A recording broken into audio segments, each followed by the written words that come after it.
Kung matumal ang inyo po negosyo, ito po ang wag na wag kang magpapawala upang sa ganun, magkaroon ka ng malaking benta araw-araw. Ito po mga bossing ko ay si God of Wealth. Tapos, siya po mga bossing ko ay nakaya po sa persimmon. Ang persimmon, kasaganahan ng dulot po ng prutas na yan. At ang kagandahan dito, umiikot itong money bar, pwede kang mag-wish sa kanya mga bossing. At natatanggal po siya. Yan, pwede kang maglagay dito yung unang buwan na mano nyo, dito nyo po siya ilalagay. Or kaya po mga bossing ko, gusto nyo po na mas maging masagana ang pamumuhay, ilagay nyo po ito sa salas po ninyo. Tapos kung sino mga magiging bisita sa inyo ay pahulugin nyo kahit barya lamang po dito, kahit mga piso-piso lamang mula sa puso mga bossing.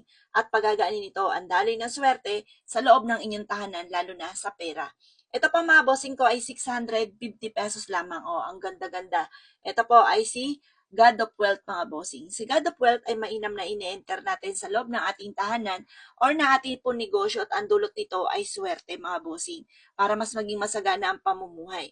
Ngayon pa mga boss, kung naisip po na mag-avail po sa amin ito, alam niyo po ba, ang lahat ng mga pampaswerte ko, pinausukan ko tuwing umaga, nire-ritualan ko po ito na kung sino man yung mga boss na mag-enter nito mula sa amin mga bossing ko ay umamat maging matagumpay, makamit ang mga pinapangarap at pinapahira namin ito ng langis na may perpektong sangkap. Avail niyo na po ito mga bossing. 650 pesos lamang.